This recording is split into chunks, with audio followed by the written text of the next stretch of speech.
I think that there's an epidemic going on in the world, but it's not really what you think. There's something within our experience, there's some emotion that we never really talk about, never really acknowledge. And especially when we're kids, we feel this emotion a lot, but we don't really have any words for it, and we kind of have to hide it because we're not allowed to express it. So what is this emotion? So I want to talk about helplessness. And helplessness, you can have other words for this emotion. It really comes from fear. But helplessness is something that we just don't talk about it in our culture at all. And it's like we all pretend that we never feel this way, especially men. But I think, anyone will get this conditioning really early on. Basically, it's not okay to be helpless. And if you're feeling that way, there's something wrong with you and you have to do something about it, right? You have to become better somehow. You have to become stronger. You have to prevent yourself from feeling that way. So a lot of frustration, anger can come up related to feeling helpless and out of control. And that's perfectly normal, right? Because if you're feeling helpless, right, that means something is wrong, like you're kind of feeling unsafe. And isn't anger kind of that energy of like movement, like I need to do something about this? Isn't that really what anger is? But yet, even anger is not allowed, right? When we're kids, especially, we're taught shouldn't be angry. And especially we kind of get conditioned where if we express anger, maybe we get punished, we get judged, we get shamed, we get hurt. So then we're taught, well, anger is not okay. Frustration is not okay. But yet we all feel it. Of course, we all feel it. But then we have to hide the frustration and anger too. Sadness, maybe not okay either.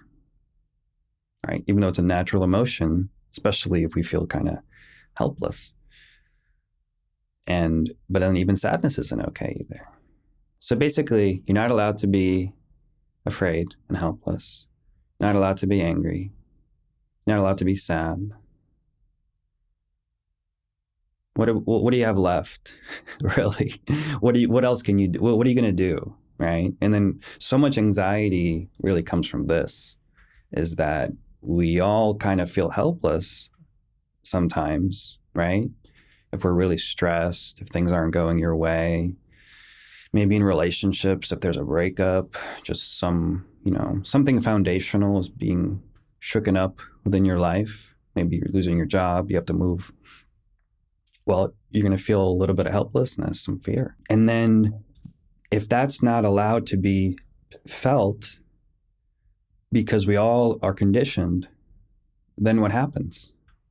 You feel more fear, right? I mean, isn't helplessness just like a natural reaction that comes up that's kind of outside your control? Like infants, for instance, will feel helpless and afraid. But then when they express that helplessness, they receive love and affection. They get support that way, right? So it's kind of built into us as humans, really as mammals. Like every mammal, I think, has this for sure. Every form of life, I think, really has this because life is fragile, right? Life is precious. And there's a deep instinctual knowing of that. There's a deep instinctual knowing that this dimension that we live in, that this reality isn't really safe. Like, not really. You can pretend that safety exists. You can build a really big house with thick walls, but try to keep all the dangers out. You're still going to feel unsafe, though, sometimes, right? I mean, disease, right, can happen. I mean, anything can happen, really. And that's just the world that we live in. We don't live in a safe world. And that's okay. That's because we can navigate that world, but without having to cling to safety. We can navigate the world by allowing ourselves to be helpless sometimes and then act, because maybe you just have to act. Maybe you just have to do something. Maybe you have to change your environment if you're feeling helpless and unsafe. Or maybe it's just an old pattern that's coming up. And all that needs to be done is just to notice, oh, I feel kind of helpless. I feel kind of unsafe. Do I want to? Do I want to be? No. And you always want to acknowledge any form of resistance, especially with helplessness. There's going to be resistance because, like I said, we're all taught from a really, really young age that you shouldn't be helpless. Why are you helpless? Why do you need help? So then we resist that, and then we don't ask for help. We don't express it. We basically try to hide it. Well, everything's fine. I don't need help. Everything's okay. I'm not anxious. I'm not afraid. It's like a very distorted masculine pattern. And maybe that's needed during certain times. Like if you're at war, maybe there's no room for that emotion on the battlefield. But what about after the war ends? Right? So these patterns are all generational and they're all passed down. And it's not like you chose to repress helplessness and pretend that it doesn't exist. It's not that you chose to repress anger by believing that it's not safe and it's going to hurt people. And, there's evidence for that, right? This is what we're taught. And there's evidence for that in the form of memories. Because maybe you were punished, maybe you were told, or maybe just it was nonverbal. And you just felt this anger tone, this disapproval, if you were to express helplessness and fear. So it's really good to just start to notice this, to just start to notice your circumstances in childhood. And was it okay to be helpless? Was it okay to be sad and cry? Was it okay to be angry and frustrated? Right? Probably not.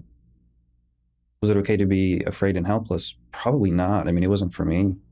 Certainly, I haven't really met anybody for whom it was okay.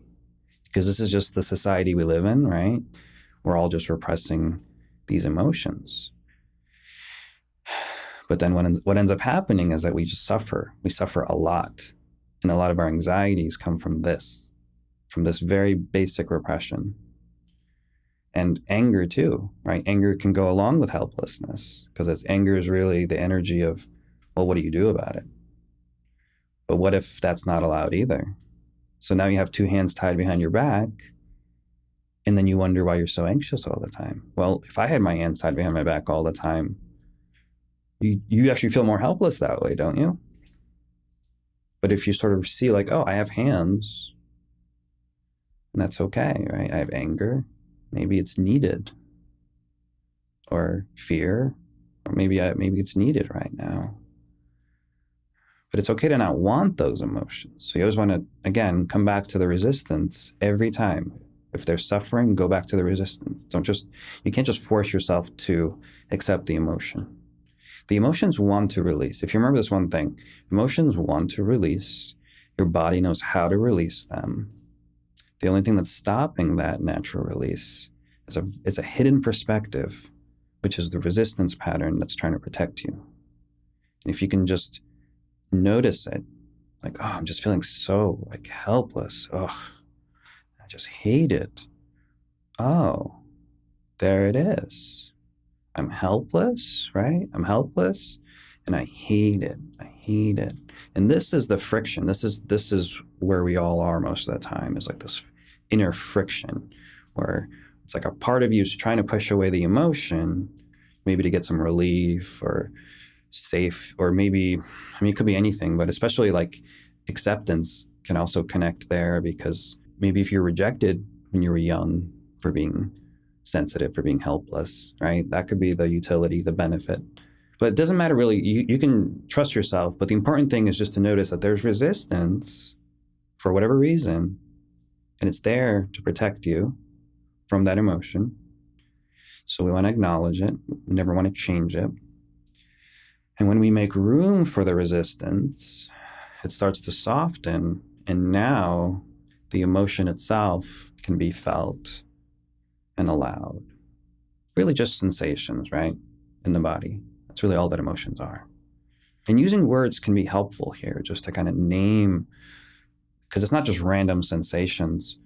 The sensations connect to a word, to words. And when you make that connection of, oh, this is helplessness, and you kind of sit with it, that's all you have to do. Like, you're sitting with the words, but really the emotions, the feelings in the body, which correspond to the words. And you kind of just see how they're connected, how like the words, the emotions are connected. But there's also a capacity for all of this, right? That there's a capacity for whatever arises, that there's a sense of spaciousness.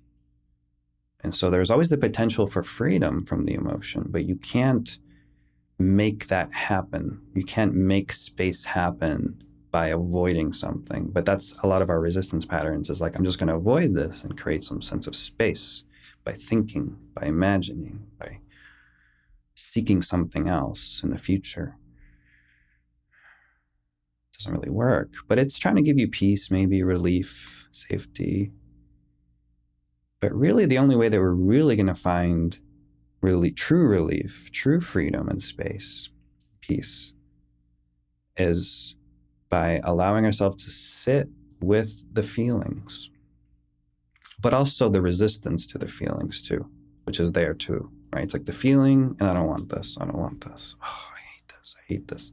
So usually I don't want it, I shouldn't, I can't, I hate it. Those are the main resistance patterns I noticed. And if you can just name that, especially towards helplessness, this is going to help you so much. This is going to really allow the helplessness, the emotions, to move through, right? And if you can do this, especially when you're triggered, you're really supporting yourself. And you're going to find a lot of the anxiety is going to go away if you can do this.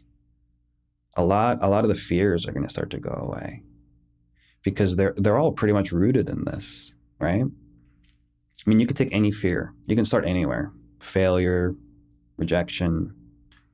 I mean, all the common ones, right? Not good enough.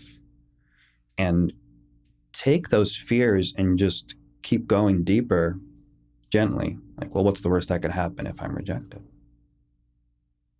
Maybe I'm going to be alone, unloved. And then what? What's the worst that could happen if I'm alone and unloved? Maybe I'll be unsafe, helpless.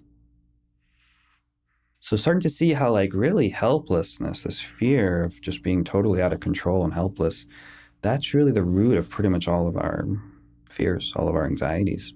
And that's okay. That's okay. This is just how it is. And it's very freeing to see that, because you're really going to the core, the roots. And you're giving yourself attention. You're giving yourself that loving attention that we all needed as kids when we felt helpless. But our parents just weren't capable of giving us that, because they didn't receive that either. You know, because these patterns of pushing away fear and helplessness get passed down, and non-verbally passed down.